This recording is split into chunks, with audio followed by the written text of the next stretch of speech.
Дүйнөлүк фондлук рыноктун капитализациясы 67,5 триллион доллардан ашып рекордду жаңылады. Ал ортодо Орусиянын фондлук рыногу дээрлик 50%га күчүн жоготту. Кыргызстандын фондлук рыногунда болсо өткөн аптада 152 миллион сомдук операция катталган. Бул сумманын негизги бөлүгү, тактап айтканда, 147 миллион сомдук операция Казкоммерцбанкка байланыштуу. Дал ушул суммага банктын Кыргызстандагы бөлүмү толугу менен сатылган жана банктын жаңы ээси Кыргыз Жаран экени белгилүү. Ушул жана башка финансы бизнес кабарларына жана кыргыз бизнесинин өзгөчөлүктөрү темасына алдыдагы 23 мүнөттө Capital командасы кененирээк токтолот. Студиядан Азгүл Коңурбаева, саламатсыздарбы?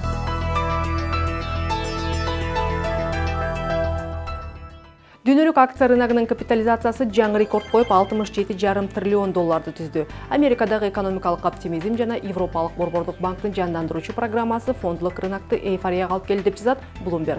24 февралда АКШ, Улуу Британия жана Германиянын биржалык индекстери тарыхый максимумду жаңылап, Америкалык Dow индекси 0,5%, ал эми S&P 0,3%га өсүп рекорддук чекке жетти. Ушундай ийгиликтерге Германиянын DAX жана Британиянын FTSE 100 индекстери багынталды. Бул үч өлкөнүн рыногунун дүйнөлүк капитализациядагы үлүшү дээрлик 45% түзөт. Ал эми Орусиялык фондлук рынок тескеринче 2014 жылдын башынан бери 50%га күчүн жоготуп, дүйнөдөгү эң начар көрсөткүч болуп калды. Мунун негизги себеби кунун жоготкон рубльда болууда. Bloomberg'тин маалыматы боюнча 2014 жылы рубль долларга карата 48% арзандап, дүйнөдө куру түшкөн валюталардын сап башына чыккан. Керек болсо Украин гривнасынан дагы чабал болууда. Ал ортодо орусиялык миллиардер Роман Абрамович сланц мунайын казган технологияга инвестиция салды. Анын компаниясы скважиналар менен иштөө боюнча эффективдүү жана экологиялык технологиялар түзгөн америкалык Propel Technologies Group компаниясына $5 миллион инвестиция кылды. Бул Абрамовичтин мунай тармагына салган алгачкы инвестициясы эмес. Айтмакчы 90-жылдары Россиянын дал ушул тармагы аркылуу ал өзүнүн байлыгын топтогон. Азыр Абрамович Millhouse Capital холдингине ээлик кылат. Холдинг бир катар темир ишканалардын, Орусиялык биринчи канал баш болгон массалык маалымат каражаттарынын, кыймылсыз мүлк компанияларынын акцияларын кармап турат. Анонимдик булактардын маалыматы боюнча орусиялык олигарх инфраструктураларга инвестиция салгандан кийин эми Кошмо Штаттардын мунай тармактарына жакыныраак жайгашуу үчүн дагы башка ири инвестицияларды жасашы мүмкүн жана сөз миллиондогон долларлар жөнүндө болууда. Мына ушундай дүйнөлүк бизнес процесстер улам жаңыланып, улам өзгөрүүдө. Эгер 80-жылдардагы ишканалардын негизги эрежелери сарамжалдуулук, ийкемдүүлүк, чакандык болсо, кийинки 10 жылдыкта ал максаттар кеңейүүгө жана басып алууларга алмашты. Ири ишканалар баш оту менен ишти кеңейтүү үчүн кошумча булактарды издөөгө киришти. Мындан улам кошулуу жана чакан ишкаларды өзүнө кошуп алуу популярдуу болууда. Бирок бул бизнес ыкма Кыргызстан үчүн жаңы алтырсун чоочун. The Farm инвестициялык тобунун TSKG Cinema онлайн жана Torrent KG интернет сервистерин сатып алышы борбордук Азиянын бизнес аймагында кызуу талкуу жаратты. Анткени бул окуя IT дүйнөсүндө гана эмес, Кыргызстандын бизнес чөйрөсүндө дагы чоң мааниге ээ. Негизинен бул келишим бизнестин тили менен айтканда алдуунун алсызды басып алган классикалык түрүн эске салат. Анткени менен ишкананын өкүлдөрү келишим эки тараптын каалоосу менен түзүлгөнүн айтып, биригүү деп атоону туура көрүшөт. Изначально мы сотрудничали с Namba Media по рекламе. Алгач биз Namba Media менен реклама жаатында иштешип жаттык. Биз аларга баннерлерди жайгаштыруу, кардарларды издөөдө чогуу иш алып бардык. Кийин мүмкүнчүлүктөрдү бириктирип чогуу иштесек кантет деген ой пайда болду. И использовать это во благо всех проектов. Биригүү менен ишканалар кардарларды тартууда чыгымын азайтып, IT адистерин жетишсиздигин чечишкендигин айтышат. Үнөмдөлгөн акча эми жаңы долбоорлорду иштеп чыгууга жумшалат экен. Ал кандай долбоорлор экендиги азырынча сыр бойдон калууда. Надо заметить, что это слияние не повлияло на сами сервисы. Бул биригүү биздин кызматка таасир эткен жок. Себеби биз үчүн багытыбызды сактап калуу маанилүү болчу. Биз эч качан контент саясатына, сайттуу уюштуруу иштерине кийлигишпейбиз. Биз тейлөөнү дагы миңдеген кардарларыбыз жактырган бойдон калдырдык. Себеби биздеги биригүү өйдө жактагы башкаруу, каржы жана башка деңгээлде жүрүп жатат. Биригүү менен жутуп алууда бир ок менен бир нече маселе чечилет. Адегенде эле жаш, алсыз ишкананы сатып алуу менен эртеңки келечектүү атаандаш оюндан чыгартылат. Экинчиден бир топ чыгымдар кыскарып, кардарлардын саны өсөт. Бирок кээде бизнес акулалар ишкердик кызыкчылык эмес, жөн эле өнөкөткө салып, алсыз ишканаларды жутуп алып турат. Биз жергиликтүү компаниялардын кайсынысы биригүүдөн пайда гана табаарын карап көрдүк. Биригүү каржы ишканалары үчүн ыңгайлуу жол. Өлкөдө банктардын жана кичи каржы компанияларынын саны көп. Өз ара күрөшкө ар бир аз эмес күч жана акча жумшашат. Эгер булар бириге алышса, эң башкысы чоң капитал, ийгиликтүү кадамдарга жол ачылат. Анткени ири каражат менен ири долбоорлор башталат. Адистер интернет провайдерлерге дагы биригүүнү сунуштайт. Белгилүү болгондой, мындай ишканалар калкка окшош кызмат көрсөтүшөт. Кошулгандан кийин ишканаларда атаандаштык жоюлуп, рекламага жумшалган акчасын үнөмдөмөк. Аны менен коомчулук менен байланышуучу адистери, юристтер, бухгалтерлердин орду кыскармак. Бул жерде кеңсенин ижара акысын дагы эске алсак болот. Бир ишкана 2-3 ордуна азыраак аянт талап кылат эмеспи? Өлкөдөгү айыл чарбачыларды бириктирүү зарыл. Каржы адистердин бул чакырыгы негиздүү. Биринчиден, макулдашып товар өндүрүп, базарда бааны өз каалоосунда аныктоо. Экинчиден, биригүүдөн чөнтөктө калган акчага айыл чарба товарларын кайра иштетип чыгуучу ишкана ачып алса болот. Ал эми даяр кыямды, ширени, эттен жасалган азыктарды, унду бир топко кымбат сатууга болот. Андан ары бул сыяктуу продукция менен чет өлкө рыногуна да чыга алышат. Бул тармактагы ишкерлер дагы колхоздордун заманбап кайра жаралышы айыл чарбага жакшы шарттарды түзөөрүн айтышат. Өлкө жаратылышы дагы ошого ыңгайлашкан. Эгин эгүүгө жер аз, жерге жалаң эле буудай эгүүдөн пайда жоктугу далил. Фермерлердин пикиринде жер жана мөмө жемиштерин өстүрүү пайдалуу. Мисалы, биздин Төө бурчактын жол акысынын кымбаттыгына карабай, Европада дагы кардарлары бар. Бирок бул жемиштерди өсүрүүдөгү кыйынчылыктардан жана атайын техниканын жоктугунан улам дыйкан фермерлер анчейин кызыгышпайт. Для тех фермерских хозяйств, которые не могут позволить себе такую... Керектүү техниканы сатып ала албаган чарбалар үчүн бизде кооперативдик деген жеке менчиктин түрү бар. Ага бир нече чарбалар бириге алышат. Андан сырткары машина, трактордук станциялар да бар. Мындайча айтканда, дыйкан колу менен уруп жыйнайбы же комбайнды алабы, ал каалоосуна жараша. Анткени комбайнды сатып ала албаганы менен аны ижарага ала алат. Германияда эле ар бир дыйканда комбайны бар бекен. Аларда деле 3-5 гектарлык жер аянттары бар. Андыктан комбайн сатып алуунун зарылчылыгы жок. Биздин өлкөдө компаниялардын кошулушу чанда гана. Серепчилер Бимбилдан менен Бишкек сүттүн биригишин ийгиликтүү келишим болду деп эсептешет. Ортодо түзүлгөн холдингдин товарлары көбөйүп, кардарлардын саны өстү. Тилекке каршы биздин бизнесмендер Бимбилдандын тажрыйбасын колго алууну каалашпайт. Нашим компаниям сложно договориться, потому что у нас есть... Биздин ишканаларга макулдашуу татаал. Себеби биздин бий болуу менталитетибиз бар. Аз болсо да жеке өзүмдүкү деген түшүнүктү карманабыз. Жөнөкөй математика менен эсептеп чыкканда дагы азды кармап отургандан көрө чоң иштеги кичине үлүштүн кирешеси чоң болоору анык. А ты владеешь небольшой долей, но в крупном бизнесе. Серепчилердин баамында ири эл аралык ишканалардын жергиликтүү компанияларга кызыгаары күмөн. Кыргызстандын рыногу чет элге акуулалар үчүн өтө эле кичине. Кыргыз бизнесинин дагы бир өзгөчөлүгү компаниянын финансылык маалыматтарын колдон келишинче сыр сактоо же ачык айкындуулук принцибинин төмөндүгү. Бизнести дагы түшүнсө болот. Айлануудагы акчасын тапкан кирешесин ачыктоо менен кыргыз компаниялары өзүнө мамлекеттик текшерүүчүлөрдүн, ал турсун криминалдын көңүлүн буруу коркунучу бар. Бирок компания канчалык жабык болсо, анын арзан кредит, инвестициялар сыяктуу финансылык инструменттерге жетүүсү ошончолук кыйындайт. Айтмакчы, дүйнөлүк банк тарабынан каржыланган кен казуу тармагынын ачык айкындуулугун камсыздоо демилгеси Кыргызстандагы кен компаниялардын баары финансылык отчетторуна ачыкка чыгарса, бул алардын жергиликтүү калк менен болгон пикир келишпестиктерин азайтмак деп демилге көтөрүүдө. Деген менен дал ушул ири бизнес түрү Кыргызстандагы ачык айкындуулук принцибинин негизги үлгүсү десе болот. Кыргызстандагы ири салык төлөөчү болгон компаниялардын сайтынан кандайдыр бир сандарды табуу кыйынга турат. Маалыматтын болгондо да финансылык маалыматты жашыруу ар кандай божомолдорго алып келет. Бизнесмен — это как рыба. Бизнесмен балык сыяктуу суунун тереңине качырып тынчтыкты сүйөт. Башкача айтканда, эгер айлануудагы акчалардын көлөмүн азайтып, салыктарды төлөбөй коюуга техникалык жана моралдык этикалык мүмкүнчүлүк болсо, анда төлөбөгөнгө качырат. Уменьшать оборот, он будет это делать. Ар кандай маалыматтар боюнча кыргыз экономикасынын дээрлик жарымы көмүскөдө. Жалпысынан бул өлкөнүн салык системасы либералдуу. Бирок ишкерлерди көмүскөгө түрткөн бул социалдык төлөмдөр. Деген менен компаниялар салык төлөөдөн качып эле маалыматтарды жашырат деп бир бетке айтууга болбойт. Өнүккөн өлкөлөрдө компаниялардын ачык айкындуулугу кошумча капиталды жана жаңы клиенттерди тартат. Мисалга, капитализациясы $700 миллиард ашкан Apple компаниясын алсак, анын акцияларынын баасы акыркы 5 жылда кескин өскөн.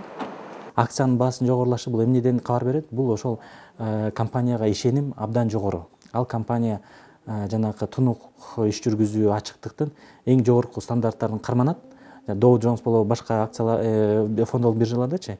Булардын коркунучу бар да. Биз азыр баарына ачык айкын кылып салсак, биздин киреше чыгарышыбызды элдер көрсө, ошол эле текшерүүчү органдар бизде келип, буларда аябай акча көп экен деп, баягы кыйнай башташат деп, мисалы, мен көп байкайм да, биздин мүчөлөрдөн деле ушу ишканаларданчы. Биз билинбей эле тынч эле иштейли, азыр биз жөнүндө маалымат кетсе эле, анан келе баштайт четинен ушу текшерүүчү органдар деп баягы коркунуч да бар да. Кыргызстанда бизнес бир жагынан мамлекеттик органдардын тынымсыз текшерүүлөрү менен беткелсе, экинчи жагынан криминалдын дагы кийлигишүүсү бар. Мындан улам кыргыз компаниялар үчүн ачыкка чыгуу коопсуздуктун кепилдиги боло албайт. Деген менен жабык жашыруун иштөө дагы чоң бөгөттөрдү коет. Орто жана ири бизнес ачык айкындуулук эмне үчүн керек экендигин түшүнө баштады.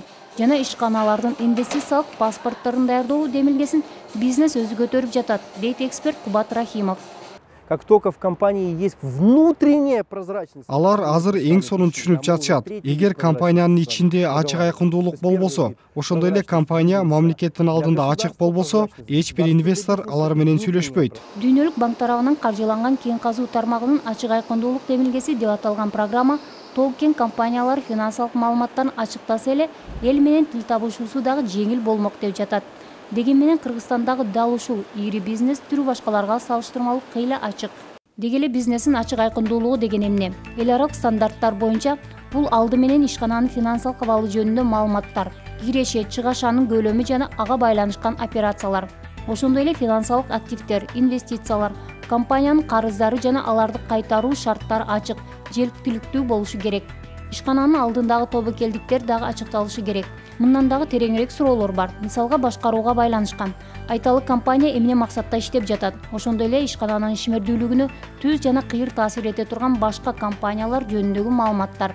Анан албетте ишкананы башкарган адамдар жөнүндө маалымат ачык болушу керек. Мисалга Кумтөр компаниясынын сайтынан финансылык маалыматтарды табууга болот. Компаниянын жылдык операциялык ишмердүүлүгү жөнүндө маалыматтар ачык колдонууда. Кумтөрдүн веб-сайтына кирип көрсөңүз, өткөн жылы же ишкана иштегенден берки жылдары канча алтын казылганын, ал кандай баа менен сатылып жатканын, ишкана кандай чыгымдарды тартып, мамлекеттик бюджетке канча салык төлөгөнүн көрө аласыз. Адатта бул маалыматтардын жеткиликтүүлүгү компаниянын бардык параметрлери боюнча ачык саясат жүргүзүп жатканын далилдейт. Деген менен кыргыз коомунда көпчүлүк фактыларга жана сандарга таянбастан уккан ушагына карап бүтүм чыгарышат. Мен билем, көпчүлүк кишилер Кыргызстанда окубайт. Анткени ал көп убакыт алат. Анан Кыргызстанда тилекке каршы көпчүлүк ушу таянак чыгаруулар бул баягы ушактын артынан келип чыгат да, анан көпчүлүк кишилер баягы изилдебейт. Компаниянын ачык айкындуулугу бизнеске эле эмес, жарандар үчүн дагы керек. Кыргызстанда айрым адамдар таксандарды көрбөстөн ар кандай саясий манипуляциялардын куралы болуп калышты. Ошол эле рентабелдүү жана бюджетти түзгөн компаниянын ишин токтотууну талап кылуудан мурда анын өлкө экономикасына салып жаткан салымын сандар менен карап коюу керек. Жана бул жерде эмоция эмес, сандарга жана фактыларга таянуу керек. Кыргыз бизнесиндеги мына ушул жана башка бир катар кызыктуу жагдайлар, өзгөчөлүктөр туурасындагы теманы студиядагы талкуу менен улантмакчыбыз. Бүгүн бизнес студияда мейманда Кыргызстандагы бизнес ассоциациялардын улуттук альянсынын төрагасы Улуу Кыдырбаев. Саламатсызбы? Саламатсызбы. Кыргызстанда негизи мисалы үчүн бизнес кабарларды жазуу бир топ кыйынчылыктарды жаратат экен да, биз өзүбүздүн ишибизден байкап калып атабыз. Себеби Кыргызстандагы бир катар эле белгилүү ири компанияларга мисалы үчүн кандайдыр бир сандарды сурап кайрылганда, алар керек болсо жылдык таза кирешеси дагы бир коммерциялык сыр болуп эсептелет экен көпчүлүк компаниялар үчүн. Мындан тышкары алардын кандайдыр бир келечекке болгон пландарын сураганда дагы кандайдыр бир сандарды, цифраларды алуу өтө кыйын да. Эми бул эмнеден улам? Мисалы үчүн дүйнөлүк практикада бул нерселердин бардыгы тең ачык эле нерселер да. Көбүнчөсүндө туура айтасыз, дүйнөлүк деңгээлде мындай чоң компаниялар тескери мактап өзүнүн кирешеси канча болуп атканын айтып дүйнөгө жарылайт. Бизде болсо бир аз башкачараак. Себеби дегенде биздин экономикабыз көбүнчөсү көмүскөдө. Себеби дегенде бизде азыр ушу расмий маалымат боюнча 50%дан 50%дай биздин экономикабыз көмүскөдө деп айтылат. Ошондуктан биздин экономикабыз кошумча ошо көмүскө болгону менен аябай криминалдуу. Ошо негизинен мен ойлойм, көбүнчө ошо ишкерлер өзүнүн таза кирешеси канча болуп атканын айтпайт. Себеби деген биринчиден бул мамлекеттик контролдук мекемелерден коркушат. Экинчиден бул криминалдык топтордон коркусу бар да, ошол себептен деп ойлойм. Эми чынында сиз айткандай бир жагынан аларды кызылдар да текшерет, каралар да текшерет дегендей, анан мындай шартта ак иштөө дагы өзүнчө чоң маселе болсо керек. Бирок ошол эле маалда мисалы үчүн канчалык жашуу болгон сайын компаниянын проблемалары ошончолук көп болсо керек. Мисалы үчүн ачыктык бул баары бир ошол эле коргонуу механизми катары да белгилүү да, мисалы үчүн дүйнөлүк практикада. Ишкерлер клубунун иштегенде өзүм 2008-жылда биз рейдерство деген эмне деген маселе боюнча изилдөө аткардык. Ошол убакта биз ошо изилдөөнүн негизин айтып кеткенбиз. Ачык айкындык бул коргоо бир механизми деп айтканбыз. Өзгөчөлүк деп айтабызбы же бул бир кызыктуу жагдай деп айтабызбы? Мисалы үчүн бизде Кыргызстанда бир компания негизделсе, бул кичинекей компания болуп эле ошол өмүр бою эле кичинекей компания болуп иштей берет да. Чоңоюу, корпорацияга айлануу деген мисалы үчүн ошол классикалык маданият эмнегедир жок да. Инвесторлор тарабынан сиз биринчиден билим аласыз, технология аласыз. Алар да сизге сиздин ишти аткарганда жардам беришет. Алардын пайдасы көрүш керек. Бизде тескери мындай көбүнчөсү ишкерлер бирөөнү өзүнүн ишке тарткандан уялышат же коркушат. Себеби дегенде ал менин ишимди алып коет, ал менин кирешемди алып коет. Ошондуктан өзүм эле кылайын, кыйналсам да өзүм да кылайын, банкрот болсом өзүм да банкрот болоюн. Эми бул мындай ойлонгону менин оюмча туура эмес. Себеби дегенде ошо себептен, ошо негизден бизде канча жаңы ачылган компаниялар бат-бат эле жабылып банкрот болуп кетип атышат. Мисалы бүгүнкү күндө азыр курулуш тармагын алсак, жакында эле эгерде мына былтыр эле күзүндө карасак, аябай бир тез өнүккөн бир тармак эле. 2 жылдан бери канча жеке компаниялар ачып, курулуш компаниялар ачып, бүгүнкү күндө 200дөн ашык үй курулуп атат Бишкекте. Бирок кризис баштады.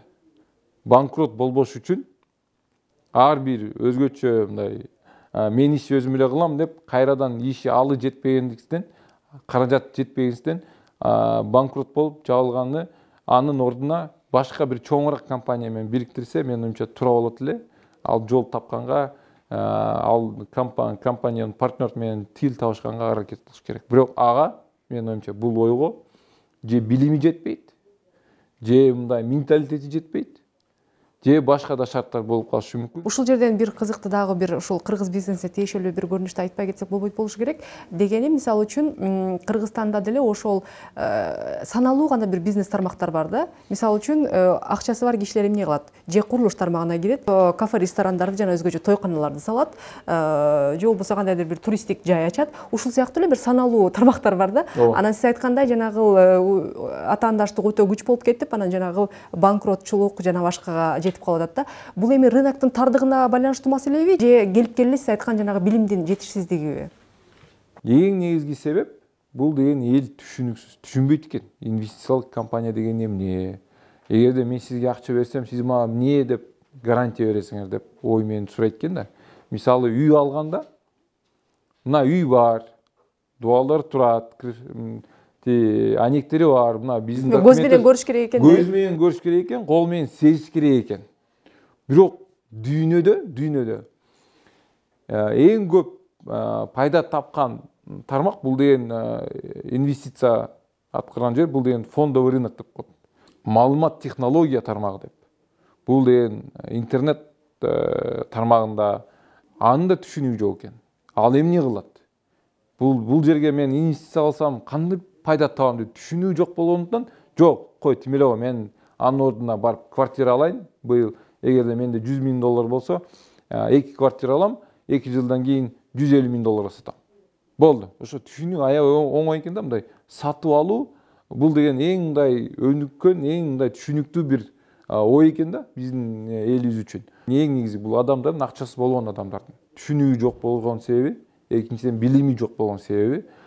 Эми кандай болгон күндө да ошол кыргызстандыктар өзгөчө мына акчалуу кыргызстандыктардын дүйнөлүк тенденцияларга интеграция болушу, деги эле билим деңгээли өсөт деп ишенип туралы. Бул нерсе бул ошол биздин келечекке байланышкан суроо болсо керек. Сиздин кызыктуу маегиңиз үчүн чоң рахмат. Сизге чоң рахмат.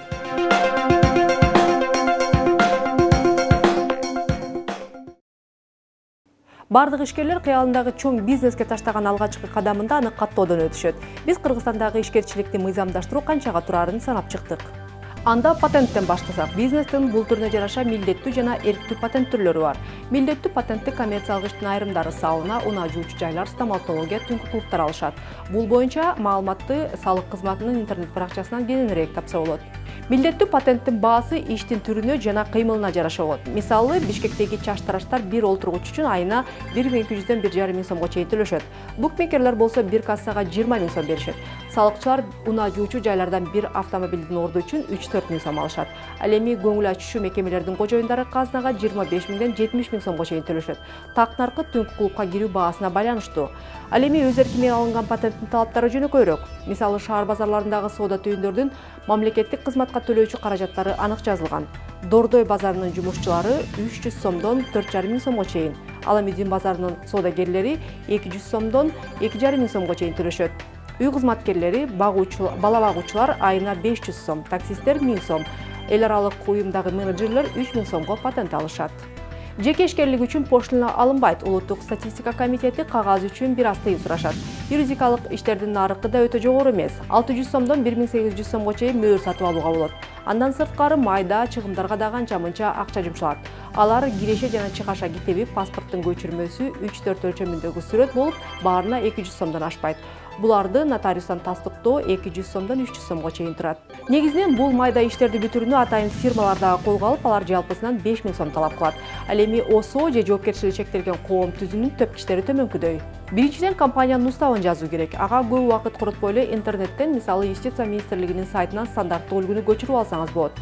Андан сырткары банкка депозиттик эсеп ачасыз. Ал үчүн паспорт жана сиздин жарым сааттык убактыңыз керек. Ар кандай каржы мекемелериндеги депозиттин башкы өлчөмү ар башка, орточо $500 түзөт. Андан ары ОСОну Юстиция министрлигинен каттоо зарыл. Мында пошлина 247 сом турат. Эми ишкананын социалдык фондко, статистика жана салык кызматтарына каттатуу зарыл. Анда акы алынбайт. Мында да мөөр үчүн төлөп, нотариустан иш кагаздарды тастыктоо керек. Ал эми мамлекеттик органдарда кезек күтүүнү каалабасаңыз, атайын ишканаларга кайрылып 5000 сом берип бизнесиңизди мыйзамдаштырып алсаңыз болот. Анын үстүнө биринчи жолу ишканасын каттаткан адам майда баратты билбегендиктен убара болуп калышы мүмкүн. Мисалы, салыкчылар пластикалык папканы талап кылышат. Эгер сиз ишкананы өз алдынча каттатууга бел байласаңыз, анда уюштуруу кагаздарын 4 көчүрмөсүн даярдаңыз. Ал салык кызматына, социалдык фондко жана статистикалык башкармалыкка керек болот.